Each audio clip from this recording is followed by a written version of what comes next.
to it around me. Idleness, anticipation, breed apathy. I sit on my ass all goddamn day. A misanthropic employed with nothing to say. What you must do all you can.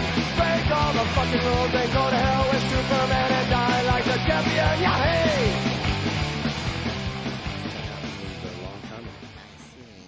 This is a hobo suit, darling. You can't be seen in this. I won't allow it. 15 years ago, maybe, but now... What do you mean? You designed it. I never look back, darling. It distracts from the now. Hey everyone, and welcome to episode 12 of The Conquest of Popcorn. I'm Pinko. And I'm Barto. And today we are talking about The Incredibles. Yeah. The first one. The first one, yeah. We thought as long as it's back again, Yeah. you know. But your favorite podcast hosts don't have movie ticket money, so... Yeah, so we're watching old movies Yeah. instead. We're borrowing DVDs from families and watching it that way. Yeah. I don't think anybody wants spoilers anyway, so... Yeah, no, we're not there yet. I mean, we've sort of talked about... There's a couple movies that we've been talking about going to see and then talking about, but I'm not there yet. There's so many old movies. Yeah. Filled with so much ideology. And all the ones that are in theaters will be out on DVD. Eventually. Not very long. Yeah. But yeah, it's been a couple weeks. We've sort of, I don't know, the news been like weird and heavy, and we tried to do one of these, and it was just kind of like a low energy. It didn't. We did one of these like a week ago, and it was low energy, and we were all kind of bummed at just like certain perfectionists didn't like it and decided to scrap the episode. It wasn't very good. And I mean, you could hear it when we were talking. Just the general lethargy and like weight that I feel like I've been feeling. Yeah, I was very tired when we did that one. Yeah. Yeah. Yeah, a lot of the news with the immigrant detentions, which have been ongoing under many presidents, but seem to have gotten ramped up. We're getting all the details. Yeah, I mean, the separating children from parents is particularly heinous, but also the rhetoric around it, the sort of dehumanizing way that people are being talked about, it's really just atrocious. And the absolute failure of almost anybody in, you know, who can be held accountable to like say the right thing at all. Yeah, I mean, even Bernie Sanders won't say that we need to abolish ICE, and he's supposedly the most left-wing politician we have. Yeah, I mean, it seems like a basic fucking position to hold. Even the cop, Kamala Harris, is sort of dancing around the idea of like, oh, well, maybe we should look at this, start this whole thing from scratch, which is still just like, let's, you know, build some other institution to do this that maybe isn't quite as unchecked as ICE is.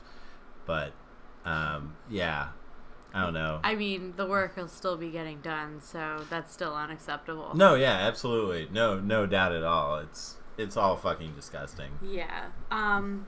But on the bright side, there have been some grassroots mobilizations to try and counter this. I know June 30th, so that's this Saturday, there's going to be a nationwide day of rallying that's going on here in Dover, Delaware. Food Not Bombs is actually co-sponsoring, I believe. We'll be there. There's some interesting politics going on around that. Yeah, we're going to I think members will have a chance to even disrupt this little So, I mean, gathering. basically, the people who asked us to co-sponsor then went and invited two local politicians, our senator and somebody else, without clearing it with everyone else that had agreed to co-sponsor this. So we're pissed. Yeah, we're not the only ones that are pissed. No, yeah, there's other some complaints have been groups. lodged. But And I mean, like, this particular politician has been really spineless when it comes to doing anything to counter the Republicans, and often votes with the Republicans. Yeah. So fuck him. Yeah. I really hope he gets. But loses his upcoming primary. You know, we've been seeing Occupy ICE working like successfully. Yeah. Across the nation, which has been really cool. There's a couple other actions that we've been talking about, taking part in, that maybe we'll talk about after they're done. Yes. There's I saw a few people circulating information about, beside ICE agent, identities, which definitely, like, it's some interesting things that you could do with that. But names of companies that are supplying like ICE with like supplies, like weapons and stuff, and supplying the detention facilities. Yep.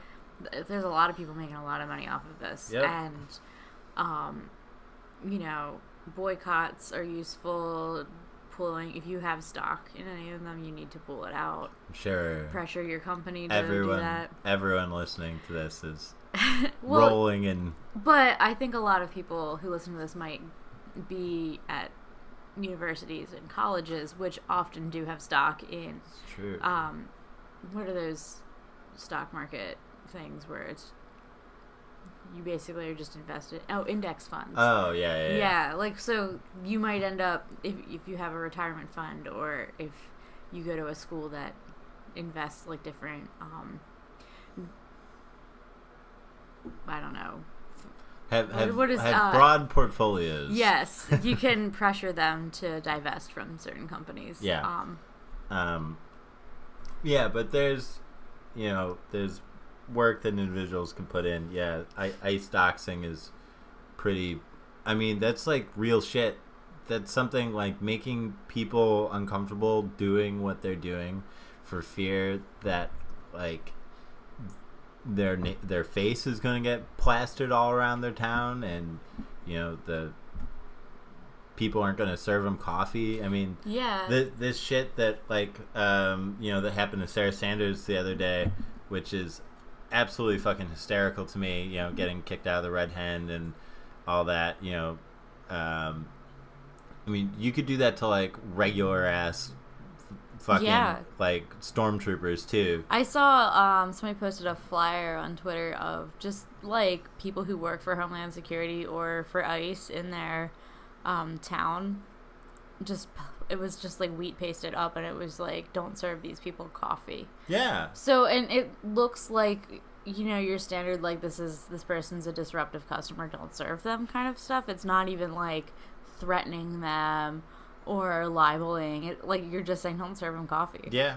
Which is, you know, an interesting route to take. Something we should be doing for all Nazis, white supremacists, whatever. Yeah, but especially when they're an arm of the state. Yeah, don't serve them fucking coffee. Don't serve them fucking coffee. Yeah. You know, if you see them in the grocery store, tell them they're a jerk. Yeah. Yeah, make a scene. I mean, and the thing is, we're in a climate right now, depending on where you are, especially if you're in an urban area, which we are sort of. One of America's small cities. Yeah. Yeah. I don't know. I saw that Wilmington described that way in an article once. Yeah, one of America's small cities. It was meant to sound charming, I think. Yeah, it just makes it sound minute. But I mean, if you're in an urban area, we're in a space right now where if you start saying, "Hey, this motherfucker's an ICE agent," there's gonna be people around you who are also intrinsically pissed off at this person, who they are just now learning is an ICE agent, and that ICE agent is going to be increasingly uncomfortable doing their job. Yeah, so go check out their LinkedIn profiles. Yeah, they're still up. WikiLeaks has it, and they're on the Wayback Machine. Yeah, they're all out there. But I don't know how to segue this smoothly into what we're talking about. This has nothing to do with The Incredibles. I just wanted to get it off my chest before we started. Oh, yeah. Good. Great. But yeah, The Incredibles from what was this? 2006, right? Yeah. Pixar 2004 Pixar movie. Wow. 2004. It looks pretty dope still. Yeah, it does. That was like my freshman year of high school. Yeah, it was a while ago. I was a kid. I mean, and that's part of like, you know, why it's so good to me is we were still not like children when it came out, but like kids. Mm-hmm. And it's a kids movie first and foremost. But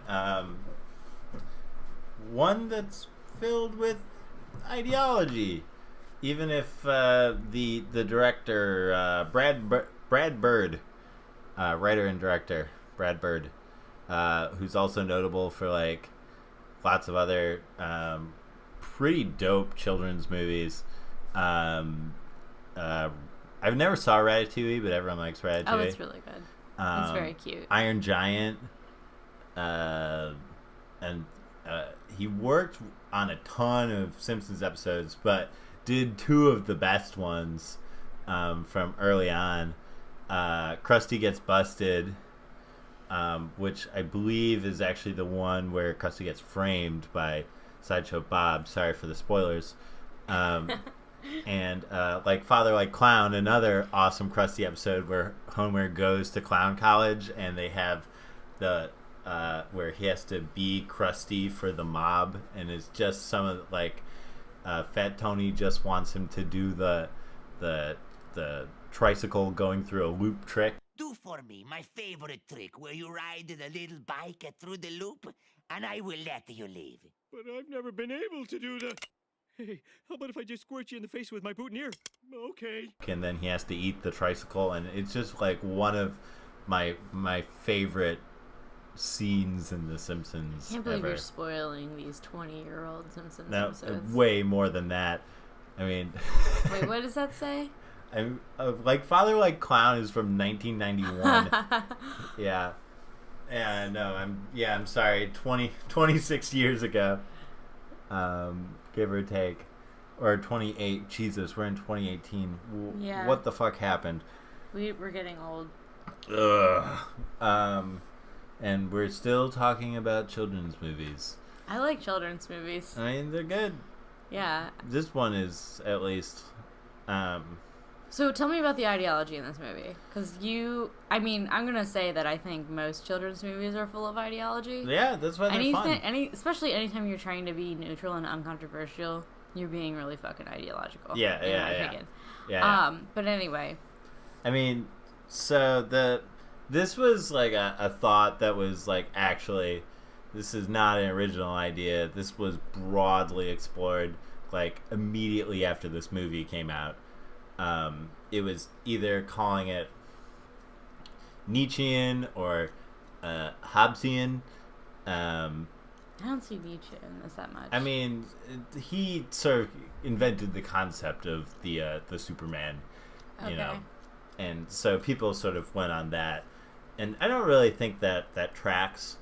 I've not read Nietzsche in like 10 years, but I don't really think that tracks. But I do think the claims of objectivism and Ayn Rand's sort of like Atlas Shrugged. Atlas Shrugged is like an idea or a work that they keep coming to throughout this movie, and there's like more than casual parallels. Again, Brad Bird denies any sort of intent in this being related to Ayn Rand at all or objectivism at all. And he's, you know, like you said, you know, when you have a neutral thing, he's an avid centrist.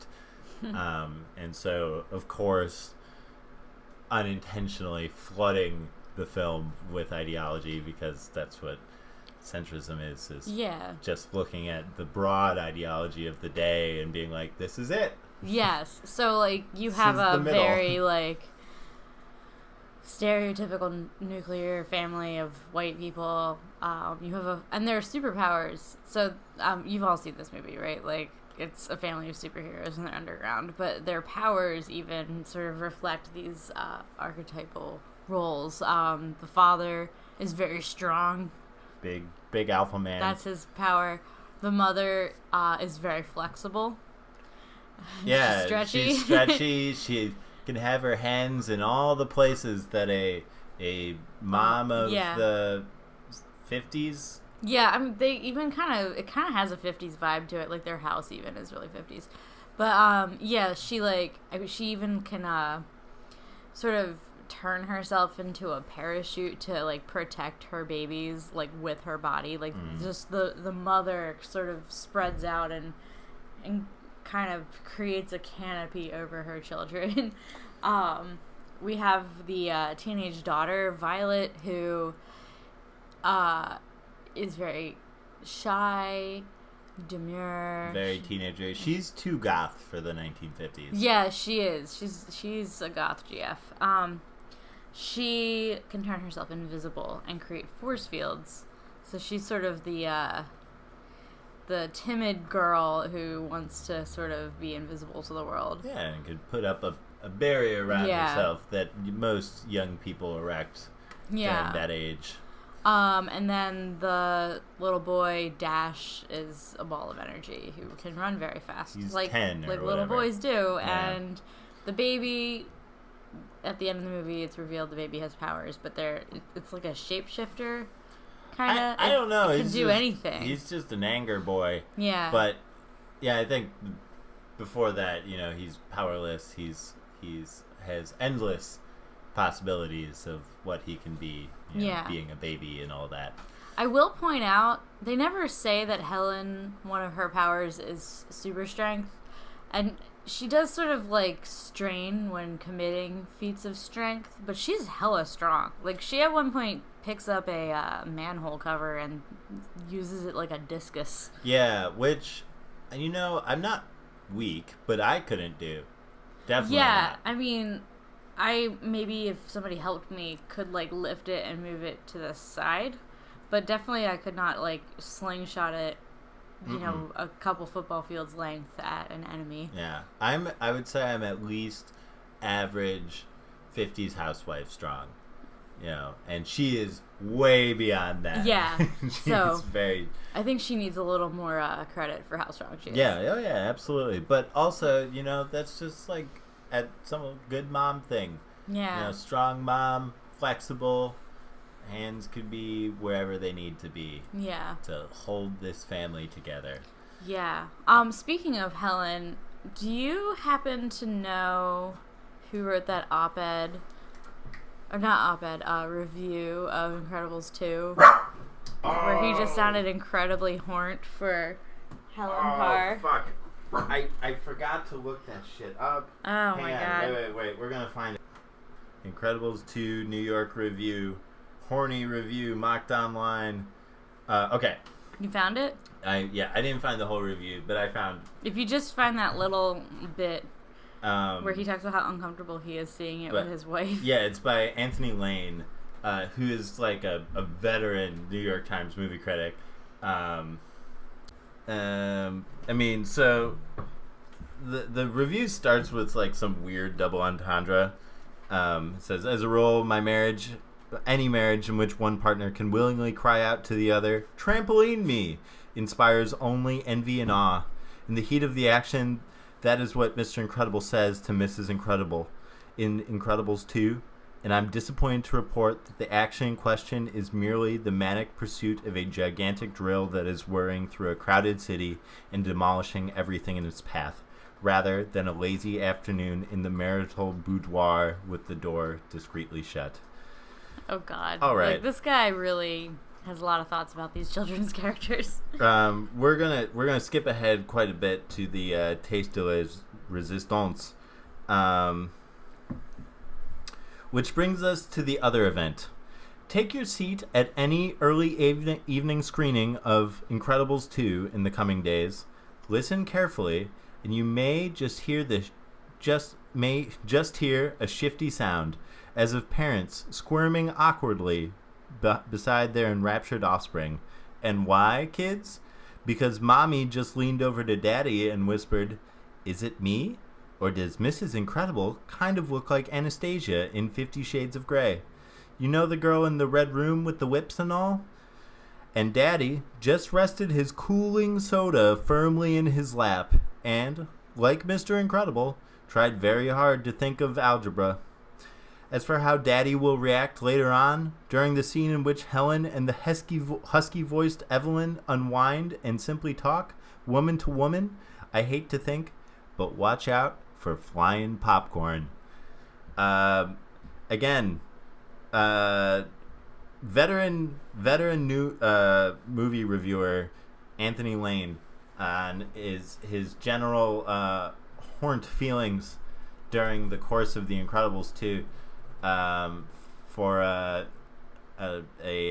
guess thick computer animated mom. So, you know, Who does not look like Anastasia from 50 Shades, by the way. No, you're I'm looking it up, and when I image search Helen Parr, the first thing that comes up is like a really sexed up fan picture of her. It's so bad.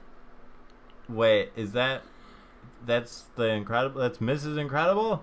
It doesn't really look like her. No, it doesn't. Yeah. But I mean, that's what came up. But it's cool to think that, like, because I saw the 50 Shades of Grey movie, and it did not cause me the same sort of tenseness that our friend Anthony felt watching Incredibles 2. So I don't know. I'm excited, I guess. Giving me that stare. All right. Wait, but 50 Shades did not cause any sexual arousal I thought for that you? was like so you don't think Incredibles 2 is going to Well, do it I'm for just you? saying that it's going to push past that threshold of what 50 Shades did, which was supposed to be, I don't know, a highly erotic. Maybe I'm just a cold fish. Is that, maybe. Is that like an appropriate term in that? I've never seen that movie, so I don't know. Oh, it's just mostly both like pretty tame. It's just mostly pretty tame and boring. It's just like a rich guy showing a less wealthy lady his bedroom with his, you know, whips and stuff in it, and then it, you know, fades away as any of the stuff is going to happen. It's all implied, really, but it was enough. But they don't show anything? Not really. It was enough to, like... But why? Because it was for, like, boomers. Oh, I mean, I feel like if you're going to make a movie out of an erotic book, make the movie... show the stuff, do the thing. Yeah, I guess I haven't read the book either. I don't know how graphic it is. Like, how explicit is it? I think it's... I mean, I assume it's a thick book. I mean, I got it. There's not that much narrative otherwise. Like... Sorry. The sex police over there. Penny really just cannot abide any steamy talk on the pod. Yeah. Do you remember your values? This is a family podcast. Family friendly. But yeah, whatever the case, I mean, so I'm going to get into a little bit this objectivist narrative. And objectivism is, I mean, is the most bare bones definition, is not a philosophy.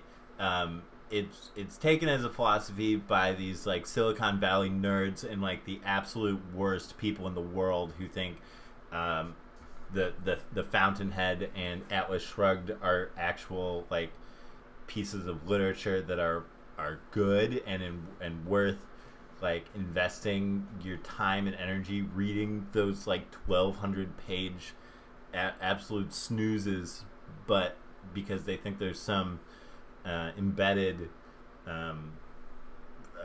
map for leading your life in like an effective way, but it's I mean, it's bullshit.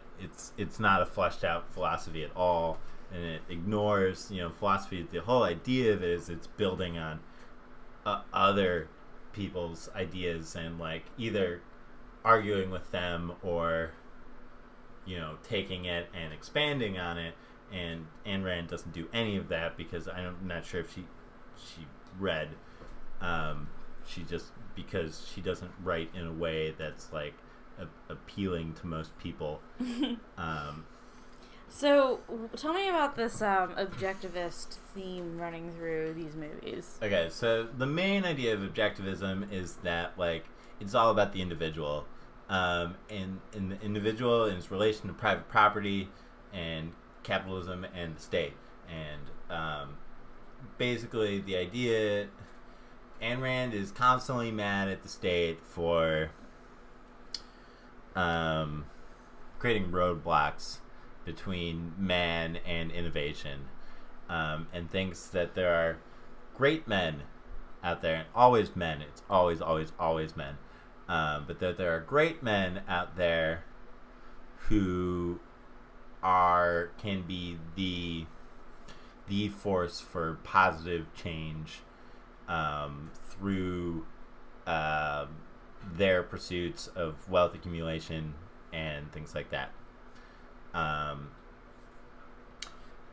The Incredibles starts with basically a set of like newsreels where they're talking about the golden age of superheroes, where there are superheroes fucking everywhere, and then we get Mr. Incredible, who is living a lavish lifestyle. In the DVD extras, they actually explain that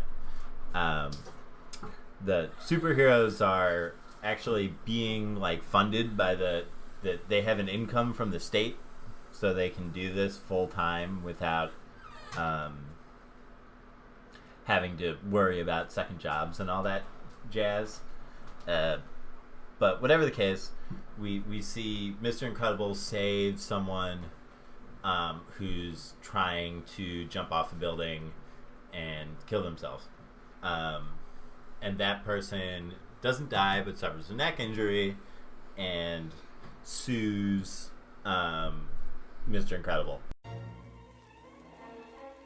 In a stunning turn of events, a superhero is being sued for saving someone who apparently didn't want to be saved. The plaintiff, Oliver Sansuit, who was foiled in his attempted suicide by Mr. Incredible, has filed suit against the famed superhero in Superior Court. Which sort of corresponds to, sues Mr. Incredible, and then a whole series of lawsuits start following that once people realize that you can sue superheroes, which does seem incredibly strange and defeats the whole idea of having a secret identity. Yeah, also, okay, so they're supposed to be representing the great individual, right? Right. But they're in the employ of the state. Yes. And so part of that, so what happens is the state realizes it can't handle all these lawsuits, and so it makes superheroes go underground. They get to be relinquished of all their crimes and go underground. Now, Atlas Shrugged pretty early on, the main character, or our protagonist, whose name I should know, but I'm forgetting, so apologies. I've never actually read this book, but I've read a lot about the main character in Atlas Shrugged. No. No? John Galt is a mysterious figure who... I've never read Atlas Shrugged either, so I'm going to be honest. No need. I have better things to do with my time. Yeah, it's a very big book. Yeah, it's like 1,200 pages. But the main character is... right off the bat is sued in a courtroom. Dagny Taggart. Yeah, Taggart. Yeah, that's his name. And basically, is the argument starts playing that like the state is getting in the way of greatness. Okay. Is where that starts playing out, and So he finds this Galt character looking for some piece of technology or something. And while our protagonist is searching for this piece of technology, and Galt is starting this movement of pulling basically all the great men, the creators, the idea havers, and pulling them away from society to go see how society's going to function without them, which is exactly what happens to these superheroes, except they're mandated rather than... It seems like society functions sort of fine without them. It does. And actually, that's the objectivist critique to all these people saying The Incredibles is an objectivist movie is... The objectivist critique? Like, objectivists don't like it that people are saying this, or... Yeah. A number of objectivists have come in and be like, well, if this was actually objectivist, then they would make a bigger point about how society has fallen apart after superheroes left. And it seems like it all goes just fine and dandy until some superheroes get taken in by an attractive offer. Yeah. So if the superheroes had just stayed underground and minded their business like they were supposed to. Which is sort of like the Batman problem in, like Joker's whole thing in the second Batman movie is he's like, because you're out here doing your crazy, bat thing, you're just bringing other people out to, he argues for a dialectics of superhero, supervillainism. Oh. Which is, I think, the argument sounds like another podcast. Yeah, but, But we do have, we have a series or a collection of great individuals who are special. Mm-hmm. And we have a bad guy who wants to create and sell technology that will allow everyone to be special. And when everyone is special, no one is. Right. So our antagonist, and in fact, I think in the beginning of the movie, Helen is talking to Dash, and Dash says, "But Dad always said our powers were nothing to be ashamed of. Our powers made us special." Everyone's special, Dash. Which is another way of saying no one is. Yes. And then later we see that reflected where Syndrome says, whenever I'm going to sell this technology so that everyone can be super, and when everyone is super, no one will be super. Right. I mean, this is like a reoccurring theme throughout. There's that argument about between Helen, Mrs. Incredible, and Bob, Mr. Incredible, about attending their son Dash's 4th grade graduation or whatever, where he's just talking about how everyone gets an award for everything. And yeah, it's a big theme in this. I would say this movie is less objectivist and more just like baby boomers whining about everybody getting a participation award. You might be right. There's a couple other things that really push this. There's Bob goes and works for an insurance company afterward, and he's sort of like just like a lower rung. Yeah, he's just an agent. A claims guy. Yeah. Who is... So there's a couple things. Rand would describe insurance as a form of socialism. That's wild. Yeah, no, I know. It's fucked up and wrong. It's so weird. My encounters with my insurance companies have not been very socialist. They don't feel left-leaning. No. No. But I guess Rand's experience with socialism was living in the USSR, which nobody come at me for this, but I can imagine that penetrating the Soviet bureaucracy, especially it was toward it was not in the heyday of the USSR that she was living there either. I don't believe. I mean, she would have left in I don't remember. Like the 50s, right? I want to say she would have left in the 40s. Like very shortly after World War II. Which was an incredibly difficult war for the USSR. Right. So, born in 1905. yeah, she... So she would have lived there through... I mean, it was like a tumultuous time. Yeah, you know, she the lived whole there in time. a difficult time, so... But her views of She came to the United socialism... States in 1931. Yeah, I always view her... I mean, she was very reactionary, reacting against, like...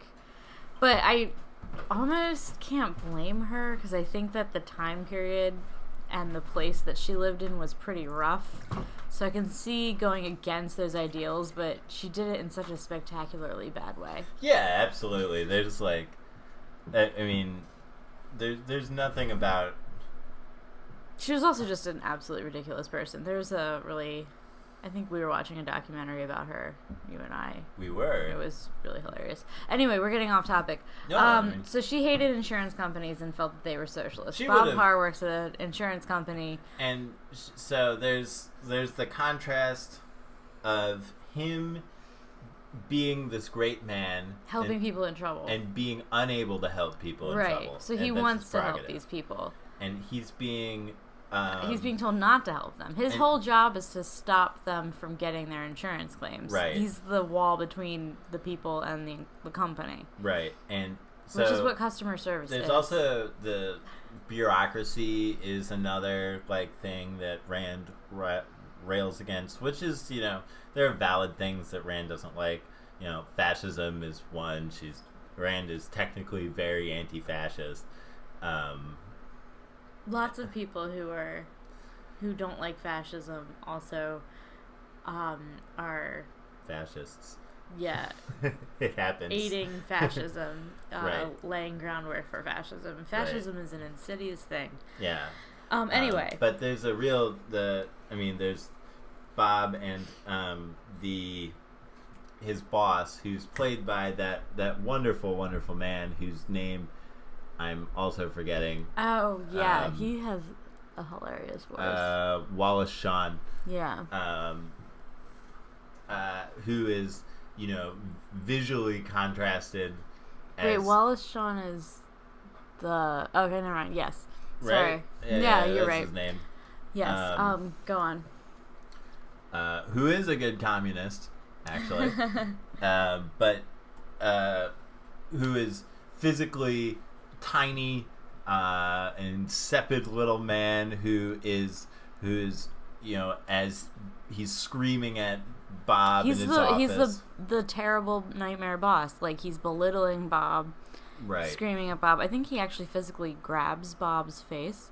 Yeah. And Bob he's the great man being held down by this tiny, evil little man. Yeah. Like, he's so huge, and he's being emasculated by this awful guy. Right. Meanwhile, somebody's getting mugged outside, and he's being stopped from doing greatness. Yes. So he throws the guy through several walls. Yeah, which is normal reaction. Yeah, I mean, who among us has not wanted to do this to our boss? Yeah, absolutely. If I had such impossible strength, I would probably have tossed a boss or two through a wall. And yeah, I'm a little glad I don't. Yeah, absolutely. I mean, I would have done good things with that too. I would imagine great things. I maybe could have been a great man myself. Maybe I would have been a libertarian if I had superpowers. I'm glad you don't. I am too, but yeah, material circumstances affect your ideological underpinnings. But whatever the case, yeah. But so yeah, we eventually Bob gets contacted by this lady who says that she's working for a very secretive branch of the government. Mirage. That's her name. Mirage. And she's very beautiful. Yes. Which plays into this a little bit, but yeah, Bob is kind of a sucker. Yeah. But he's, you know, as Edna says, men at his age are often unstable, which is maybe problematic of her to say, but, you know, yeah, men at that age susceptible to a pretty face, apparently. Who is that?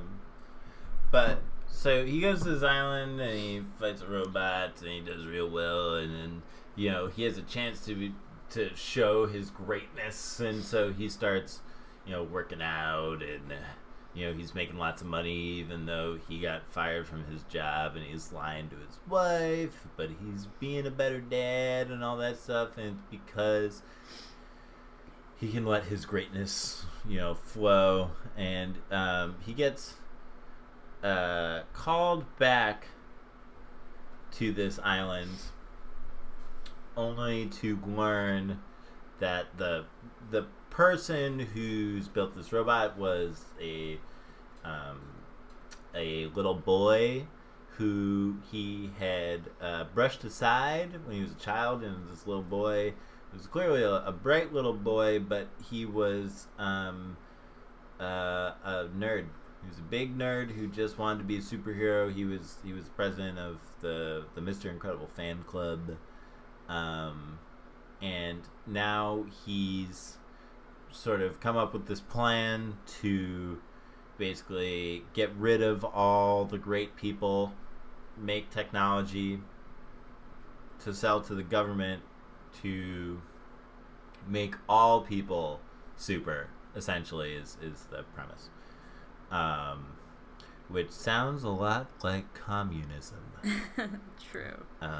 Which objectivists really hate. And, you know, and there's the rescue mission and all that. Before that, we have to meet, what's her name? What's the really great costume designer That Edna Mode's based on? That's the character's name? Oh, Edna Mode, yes. Edna Mode. I love her. I'm trying to find... She was inspired by a very famous costume designer, I believe. I'm trying to find out who that was. Linda Hunt. Yeah, Linda Hunt. But Linda Hunt's an actress. Or Edith Head. Yes, that's there we who go. it is. That's it. I think some of her look was inspired by Linda Hunt. But yeah, Edith Head. Yeah, which is also, I think, Heed. there's that really, it's like been a good meme of Danny DeVito in Always Sunny walking around pretending to be a famous art critic. Yeah, and he has kind of an Edna Mode vibe going on there. Yeah, and it's different color wig, but yeah, but it like the same sort of like what does he say, like garbage. Derivative. Oh yes, derivatives. Yeah. That sort of thing. Yeah. This I love. Yes. But yeah, even she gets in on this. There's this scene where Mrs. Incredible, she's gone. She's figuring out what's going on. That Bob has become a superhero again, or at least has gotten his costume done. And he's sneaking out and he's doing shit under her nose. He's bench pressing trains. Yeah, and she, Helen believes that he's having an affair. Yeah, but Edna Mode, in typical objectivist fashion, says, My God, pull yourself together! What will you do? Is this a question? You will show him you remember that he is Mr. Incredible, and you will remind him who you are. Well, you know where he is. Go, confront the problem. Fight. Win! And call me when you get back, darling. I enjoy our visits. It's not like, don't dwell on your emotional space that you're in and like worry about that. You have to fight, Mm-hmm. and which is super Randian. Yeah, well, and the idea that I don't know, like that there's some sort of onus placed on the partner who's being cheated on to win back the right. That's such a strange. I don't know. I mean, again, it was always the great man. Yeah. In Randian tales, it never is the great woman. No. Although I think where it gets turned on its head a bit in this is that Bob goes and gets himself in trouble, and ends up needing to be rescued by his wife and children. Right. I mean, I don't actually. I mean, again, the writer is like, none of this is true. Yeah.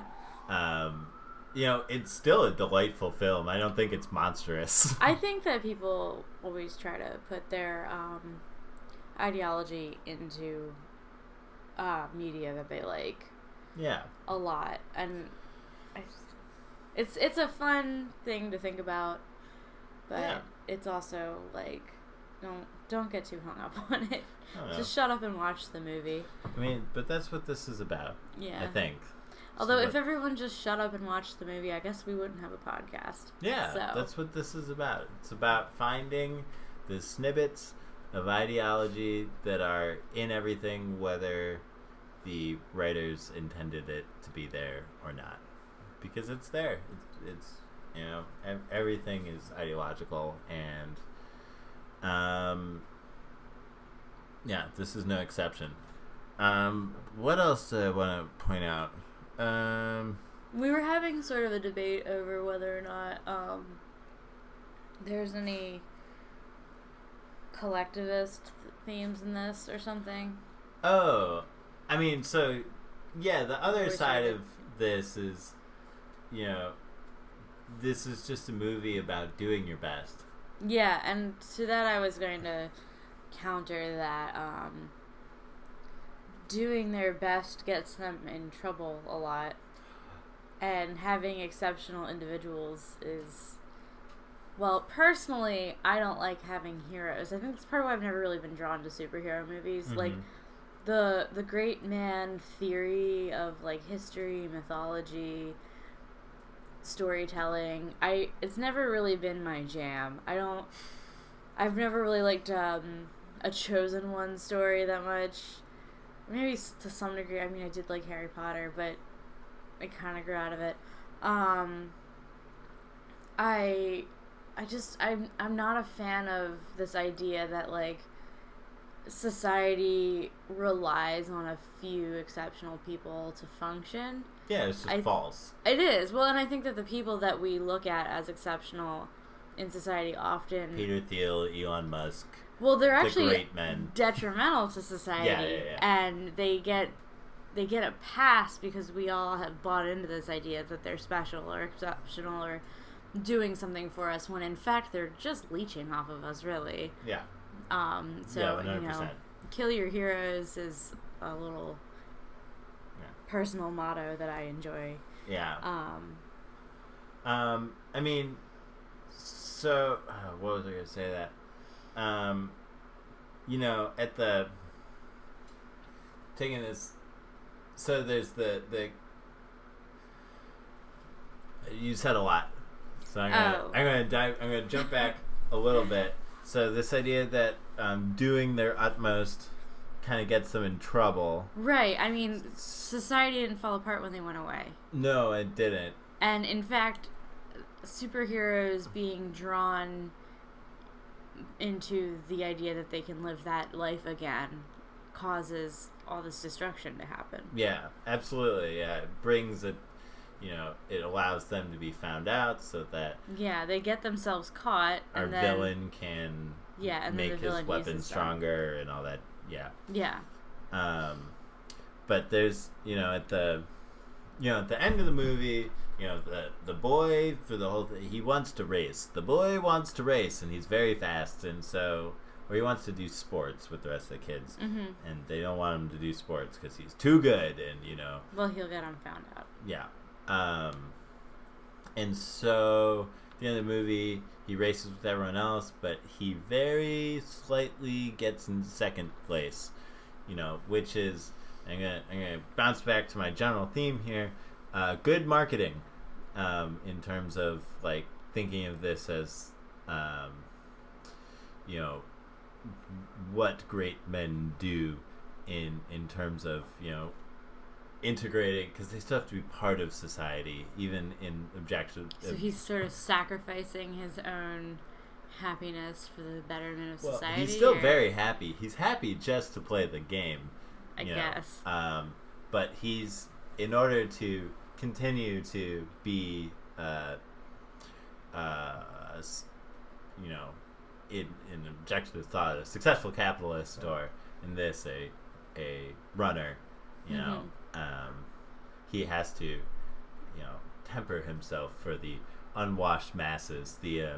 Everyone is basically either in Brandian thought there are looters and there are producers, and in order to keep being a successful producer and not draw the attention of the looters, you have to fly under the radar but a little bit. it's sort of promoted as a good thing though at the end of the movie. It's not. This isn't like detrimental to Dash, which sounds like an objectivist argument would say this is detrimental to Dash. Well, again, it's just good marketing good marketing for Dash. See, yeah, I'm not super convinced by this objectivist theory in this movie. And then, killing your hero. I mean, I think killing your heroes. You're absolutely right. I mean, but like that doesn't become an overarching theme of the movie. It's just my own personal take of why I don't really get that drawn into superhero movies. I want to do the Batman trilogy eventually because I really like the Batman trilogy, despite thinking that the ideology behind it is both incredibly forefront and incredibly bad. Mm-hmm. And then I don't think we're gonna watch Iron Man 2 eventually because I think that's a lot of similar themes that we're tracking here. Yeah, no, I think Iron Man 2 would be interesting just because the bad guy in Incredibles is basically like Tony Stark, but not a good guy.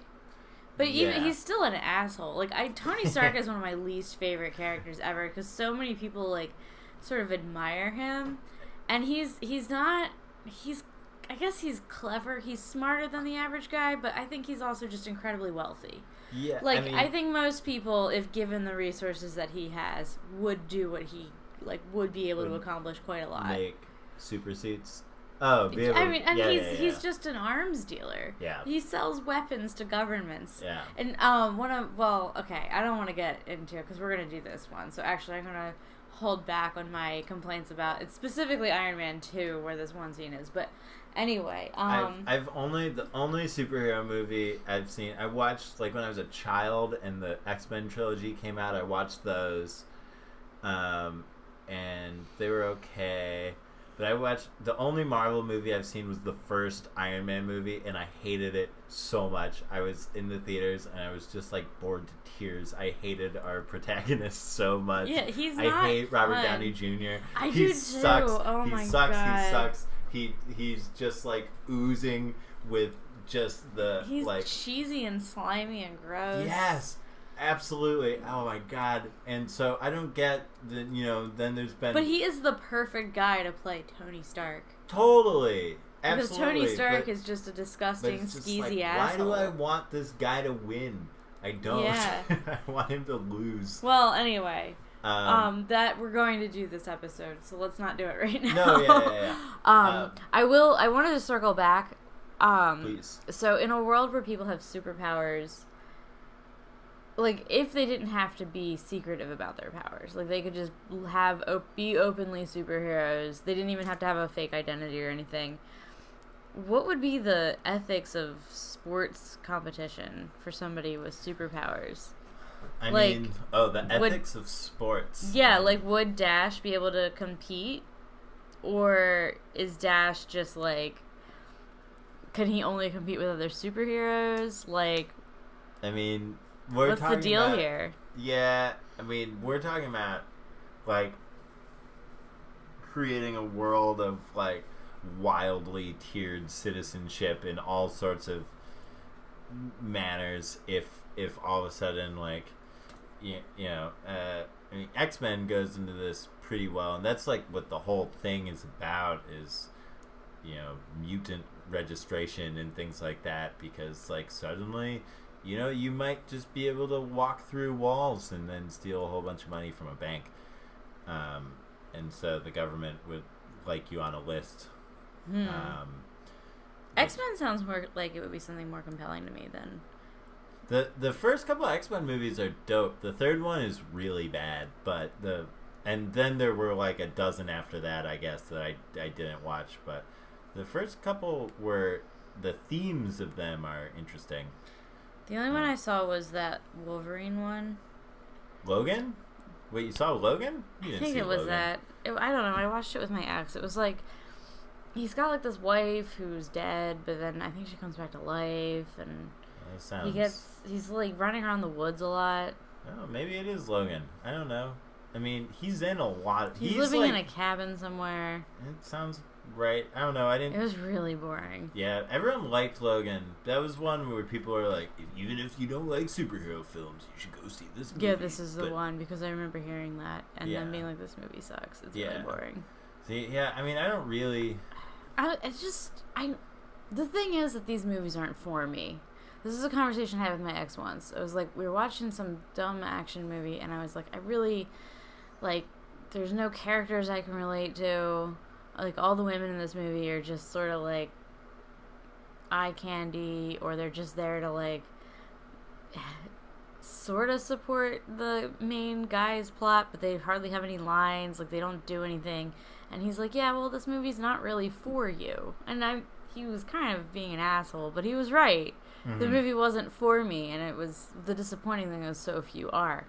But, yeah, like, at least with Incredibles, there's some decent, relatable characters for somebody who's not just, like, a guy on, like, a fantasy trip about being a super macho man. Yeah, I mean, and that's just sort of one of the things I don't understand about the trend of Hollywood of just pumping out superhero movies and everyone being really invested in them is where do you see yourself in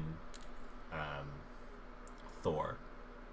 You know, I don't think most people like relate to Thor in any sort of personal way, except for like this weird idea that like I mean, I don't know.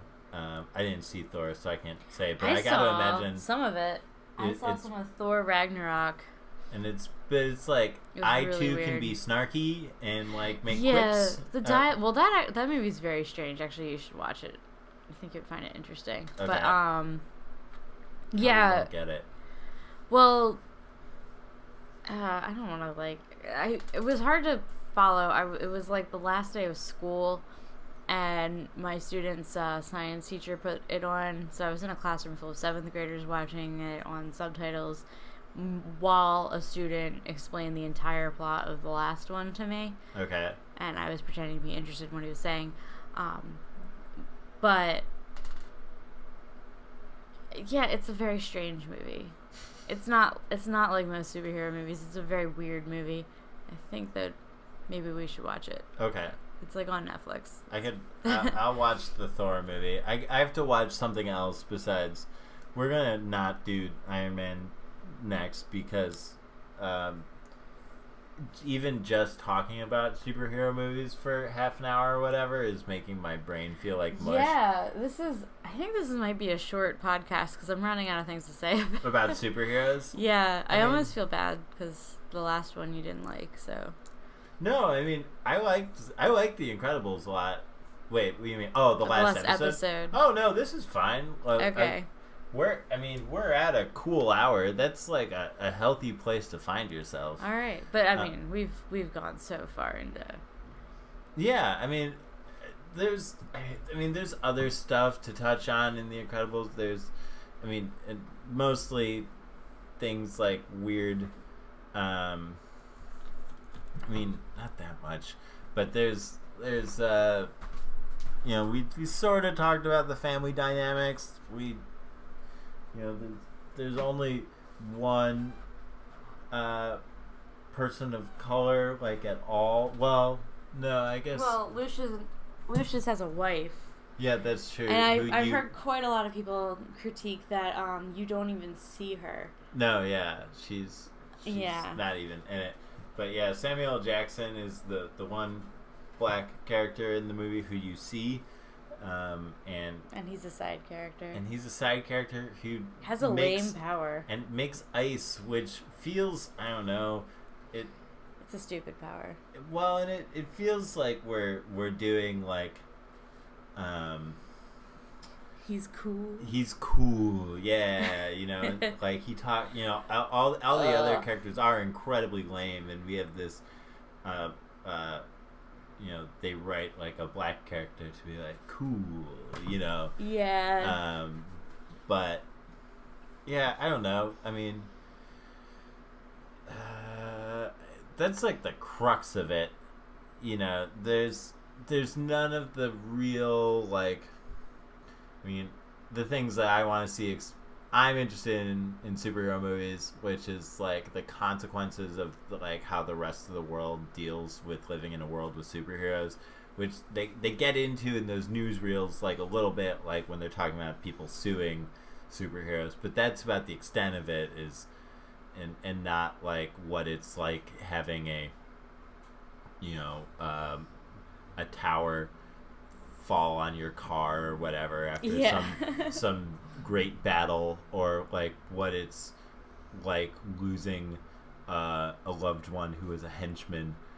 You know, Venture Brothers sort of does this stuff, and I really like Venture Brothers, but it would be fun to see like a really serious version of like. I really want to get into the henchmen on the island in The Incredibles. The ones that are going after Dash and Violet. The dude is literally like shooting real bullets at like a 16-year-old girl. Children. Like what is this man? This man who is this faceless person who is this committed to the job for this maniacal supervillain rich guy he works for? Well, this is like, I imagine that he's also one of the guys that's like in the replies to somebody critiquing Elon Musk. I was gonna say, you know, after ICE gets dissolved, all these people need to find new jobs. Yeah, folks. Yeah, I think it was on What a Time to Be Alive. Kath Barbadura was saying, she said something about Elon Musk, and she's been getting a lot of angry hate mail with people calling her a cunt over it. And this is who I imagine is the guy who is shooting at a child because his rich guy boss was like, she's threatening our rocket project. Yeah.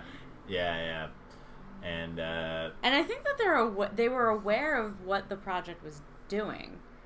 I got to imagine. Well, no, they definitely are, because when it lands in the city, there's a part where they're all sitting in a van on the island watching it on the news and popping champagne. Yeah. They all feel actively involved in this project. They're excited that they've sent doom and destruction into the city. Yeah.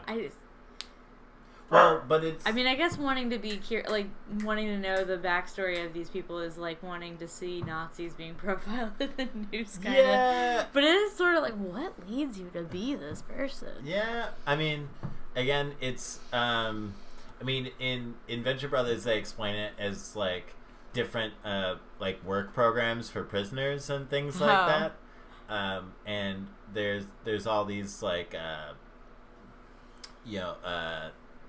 weird things. As a supervillain, you get all these sort of tax benefits and things like that for doing these work programs, and you get to build up a little army, and it doesn't cost you very much money. I mean, we should try this for Food Not Bombs. This is how we started militia. So there was this one time that we actually were able to let somebody work off community service hours with us. She got caught with like a small amount of marijuana and needed to do community service hours, and we let her do them with us. She's great. We should just advertise that more. Yeah, you're right. And then eventually we have way too many people to help us serve, so we have to do other things with it. Yeah, like we go to the shooting range. I gotta imagine. No, I'm kidding. But we're building up a militia. No, I gotcha. We're maniacal superheroes building a militia. Yeah. Well, and then like, I'm just imagining what their like corporate team building exercises are like, to like get them to be like, that episode of was it The Office where he the guy has to do a speech. Dwight has to do a speech. Oh, hell yeah. And Michael Scott gives favorite him episode. like a Mussolini speech or something. Oh, no. Yeah, okay. So Jim pretends to have he pretends to have been a public speaking major in college and gives Dwight, who's very nervous about giving a speech, snippets from some of the history's great speech makers who were all like evil dictators. Yeah. So that's I'm like the result of that, where everyone is just like, yes. Yeah. I just imagine that's what their like corporate team building exercises are. Just like Syndrome standing up and being like, "We are going to conquer the world. We are a champion." And everyone being like, "Ah!" And I mean, yeah. How else are they going to get these people to be excited to send doom and destruction to like? They're all pounding their fists and yelling, "We will all be supers!" Yes. It's like, I mean, they're sending Doom to Metroville, which I think is kind of Chicago. I think it's Chicago. I don't know. They have like an L train, and it's like in the Midwest, and it's a very modern looking city. Yeah, it could be Chicago. You're right. I didn't ever thought of it as Chicago, but you could. I don't totally think it's be definitely right. Chicago. But I just think like if it was Chicago any, derivative. it's like like knockoff sort of. It's just some city in the Midwest. Yeah. But or maybe like Minneapolis. I've never been there, but I've never been to Minneapolis. It's very shiny and new looking. Yeah. You know. Yeah. And then it's got this sort of 50s vibe to the movie, so that would have been like a very cool city at the time. Yeah. Yeah. But okay, so the big takeaway from all of this is that we should be hunting for government programs to get a small army of henchmen. Do you think that means we have to incorporate as like a 501c3? We might have to. Yeah. I don't know. Yeah, what? It kind of goes against the whole anarchist vibe. It does. I don't want to do that. Okay, so no henchmen. No. Okay. We're gonna have to do without henchmen. Food not bombs. Sans henchmen. Yeah. So what did we learn today? Children's movies are fun. Children's movies are fun. Don't think too much into them, or you might do a podcast, and who wants that? We have okay. So also on the agenda is a short list of this is coming up in a couple weeks probably. I want to do a short list of all the ideological and underpinnings of like the major Disney canon, because they're all glistening with ideology. And I like doing children's movies. It's very basic. I saw a really good, interesting analysis of The Little Mermaid recently. Oh yeah, I'm excited. I'm excited to hear this. I'm gonna tell you about it. Yeah, off the air. Off air. Off air. We don't go on the air, but yeah.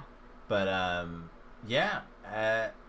Do you have anything else you need to throw in? If anybody has any like really exciting movies, send me a DM or at me. Like I'm running out of steam here. I don't know. I feel like every movie I suggest, we watch it and then we don't have anything to say about it. So I need something that there's a lot to something juicy with a lot to it, you know? Stuff to unpack. Yeah. Yeah. Yeah. And nobody suggest Mother, because I can't watch that movie again. So please don't make me. And also, it was like really ham-fisted. Yeah. And the same note, if anyone wants to, talk to me about Mother, I really liked that movie. You would. I hated that movie. Yeah, you can do that with somebody else. Yeah. Also, Alien. We discovered that Pinko doesn't like Alien this week, which totally blew my mind. I did not like it. I found it hard to pay attention to. Fair. It's slow. It's a very. I thought it was pretty in a lot of in a weird way. Yeah. When it rains in a spaceship. Yeah, I mean it was visually interesting, but it was really. I don't know. It was just a movie where people are getting picked off on a spaceship. Or is it? I'm not going to get into this now. I'm sorry. Yeah. But yeah, no. So again, if you have episode ideas, slide into the DMs. We're online a lot. But yeah, Thanks to all the new listeners coming in from Street Fight. Yeah. Sorry that the most recent episode has such bad audio. Yeah, both of our last things. Good God. So we're going to try to do better, guys. Yeah. But yeah, check, rate us on iTunes. Go to the SoundCloud, soundcloud.com/the Conquest of Popcorn. We're on Twitter at popcorn_pod. Yep. I'm at El Barto Army. I'm at Pinko_small. And we're the Conquest of Popcorn. Bye. Thanks for listening. What is shit a Spider-Man? Come through your block, ayy. Like Batman with a Glock, ayy. Red bands on a gun, bitch Cyclops, ayy. Wonder Woman on the name I watch, ayy. I got my heat, I feel like He-Man. From Sandman to the beat, so bitch I'm Seaman, ayy. I got a cold from all this Iceman, ayy. Don't make me flash my fucking pipe, man. Hey, a Spider-Man, my uncle got killed off white, man. Come through your block, Star Wars with the shots. That devil with a K, cause I'm shooting like a blind. Hey, smoke a Luke King Kush, Sub-Zero out my mind.